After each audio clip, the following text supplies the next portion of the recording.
মাদারীপুরে সরকারের গণমুখী উন্নয়ন কার্যক্রম নিয়ে প্রেস ব্রিফিং। মাদারীপুর প্রতিনিধি এস.এম. আজহার হোসেন জানান, ফ্যামিলি কার্ড, খাল খনন, বৃক্ষরোপণ, নারীদের জন্য বিশেষ যানবাহন সুবিধা, কৃষক কার্ড ও কৃষি ঋণ, মৎস্য খাতের উন্নয়ন সহ বর্তমান সরকারের বিভিন্ন গণমুখী উন্নয়ন কার্যক্রম নিয়ে মাদারীপুরে প্রেস ব্রিফিং অনুষ্ঠিত হয়েছে।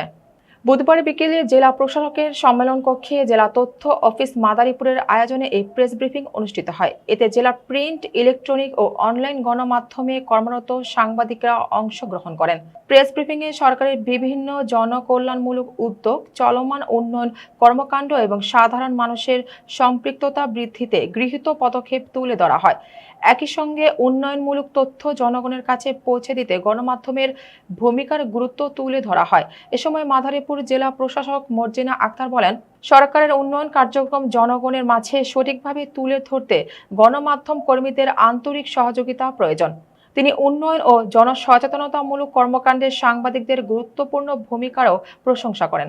অনুষ্ঠানে উপস্থিত ছিলেন অতিরিক্ত জেলা প্রশাসক, উন্নয়ন ও মানব সম্পদ ব্যবস্থাপনা ওয়াহিদা সাবাব, মাদারীপুর সদর উপজেলা নির্বাহী কর্মকর্তা মোহাম্মদ মিল্লাত হোসেন, সহকারী কমিশনার ও এক্সিকিউটিভ ম্যাজিস্ট্রেট জুয়েল আহমেদ। অনুষ্ঠানে উপস্থাপনা করেন জেলা তথ্য অফিসার দেলোয়ার হোসেন। এছাড়াও বিভিন্ন গণমাধ্যমের সাংবাদিকরা উপস্থিত ছিলেন।